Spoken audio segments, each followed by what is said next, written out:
के इस वीडियो में हम आपसे साझा करेंगे संस्कृत दिग्दर्शिका का 5वां पाठ यानी पंचम पाठा जातक कथा का हिंदी अनुवाद। चलिए पहले गद्यांश पर आते हैं। अतीते प्रथम कालो जना एकम भी रूपम सौभाग्य प्राप्तम। अतीते प्रथम कालो जना एका भी रूपम सौभाग्य प्राप्तम। सर्वाकार परिपूर्ण पुरुषम राजानुम कुर्वन् चतुष्पदा अपि सन्निपत्य एकम सिंहम राजानम कुर्वन्।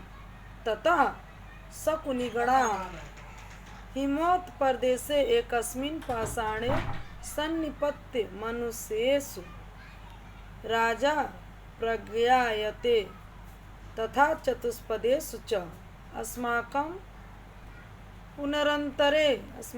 पुनरन्तरे राजा नास्ति। अराजको वासो नाम न वर्तते।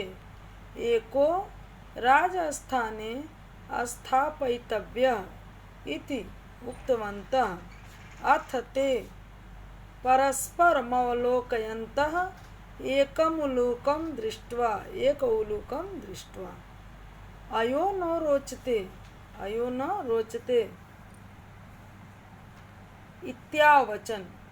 इत्यावचन। संदर्भ है प्रस्तुत गद्यांश हमारी पाठ्य पुस्तक संस्कृत दिग्दर्शिका के जातक कथा से लिया गया है। अनुवाद है। प्राचीन काल में प्रथम युग के लोगों ने एक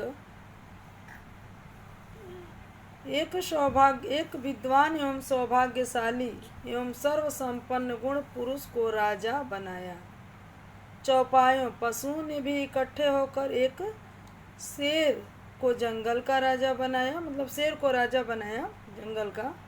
उसके बाद हिमालय प्रदेश में एक चट्टान पर एकत्र होकर पक्षीगण ने कहा, मनुष्यों में राजा जाना जाता है और चौपायों में भी, किंतु हमारे बीच कोई राजा नहीं है। बिना राजा के रहना उचित नहीं।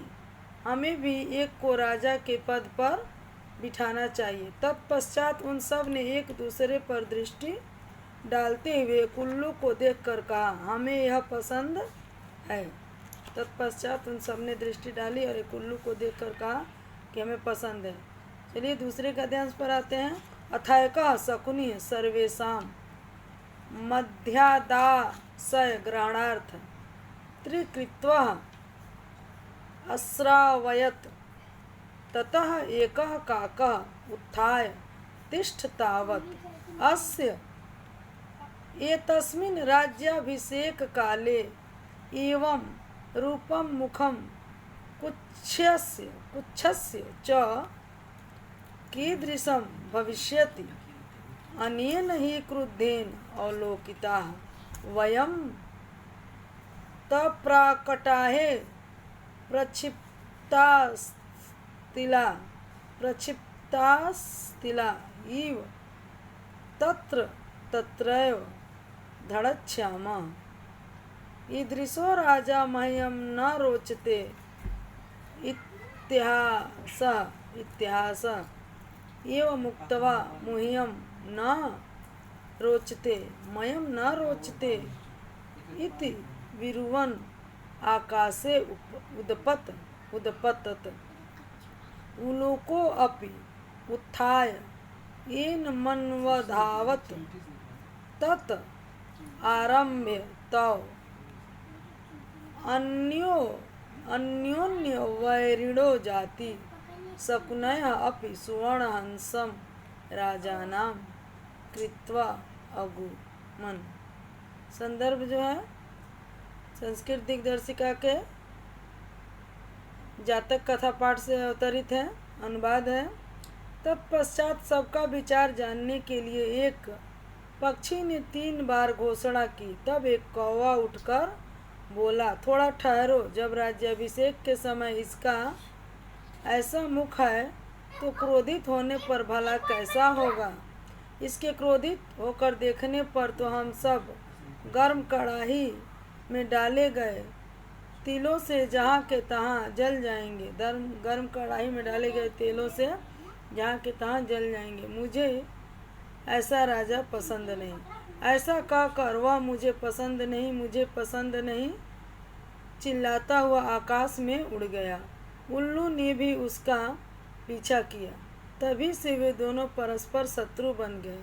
सुवर्ण हंस को राजा बनाकर पक्षीगण भी चल पड़े। तृतीय गद्यांश पर आते हैं। अतीते प्रथम कल्पे चतुष्पदा सिंहम राजानाम कुर्वन् मतस्य आनंद मतस्य शकुनयः सुवर्ण हंसम तस्य पुनः सुवर्ण राजहंसस्य दुहिताम हंस पोतिका अतीव रूपवती आसीत् स तस्य वरम दात यत् सा आत्मनिश्चित रुचितं स्वामिनं वृणुयात् इति हंसराजः तस्य वरम दत्त्वा मिवति शकुनिसर्च सन्न्यपतत् नाना प्रकारा हंस मयूरादयः शकुनिगणा समागत्य एकस्मिन् महति पाषाणतले शून्यपतन्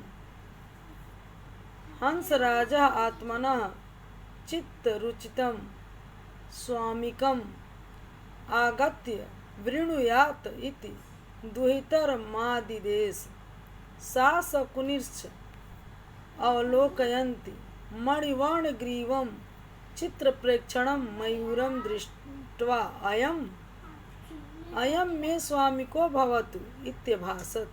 मयूरः अद्यापि तावन्मे बलं न पश्यसि इति अतिगर्वेण लज्जाञ्च त्यक्त्वा तावन्महतः शकुनिशङ्खस्य मध्ये पक्षो प्रसार्य नार्तितुमारब्धवान् नृत्यन् च प्रतिच्छन्नो अभूत्। सुवर्ण राजहंसः लज्जित अस्य नैव हि अस्ति न बर्हाणाम् समुत्थाने लज्जा नास्मै गत्तत्रपाय स्वदुहितरं दास्यामि इकथ्यत। हंसराजः तदैव परिसन्मध्ये आत्मनः भागिनेयाय हंसपोतकाय दुहितरमदात् मयूरो हंसपोतिकां प्राप्य लज्जितः तस्मात् स्थानात् पलायितः। हंसराजोऽपि हृष्टमानसः स्वगृहम् अगच्छत्। संदर्भ है प्रस्तुत गद्यांश जो है हमारी पाठ्य पुस्तक संस्कृत दिग्दर्शिका के जातक कथा से लिया गया है। अनुवाद है। प्राचीन काल के प्रथम युग में पशुओं ने शेर को राजा बनाया, मछलियों ने आनंद मछली को तथा सुवर्ण पक्षियों ने सुवर्ण को। इस सुवर्ण हंस की पुत्री हंस पोतिका अति रूपवती थी। उसने उसे वर अर्थात अधिकार दिया कि वह अपने मन के अनुरूप पति का वरण करे। उसे वर देकर हंसराज पक्षियों के समूह में हिमालय पर उतरा। विविध प्रकार के हंस, मोर आदि पक्षी आकर एक विशाल चट्टान के तल पर एकत्र हो गए। हंसराज ने अपनी पुत्री को आदेश दिया कि वह आए और अपने मनपसंद पति का वरण करे। यह मेरा स्वामी हो। उसने हंस पोतिका पक्षी समूह पर दृष्टि डालते हुए मणि के रंग के सदृश गर्दन तथा रंग पंखों वाले मोर को देखकर कहा, आज भी तुम मेरी शक्ति को नहीं देखती, अर्थात अब तक तुम्हें मेरे पराक्रम का आभास नहीं। यह कहकर मोर ने अति गर्व सहित लज्जा को त्याग कर पक्षियों के उस विशाल समूह में नृत्य करना प्रारंभ किया और नृत्य करते करते नग्न हो गया। यह देखकर सुवर्ण राजहंस ने लज्जित होकर कहा, इसे न तो संकोच यानी विनय है और न पंखों को ऊपर करने में लज्जा। इस निर्लज्ज को मैं अपनी बेटी नहीं दूंगा।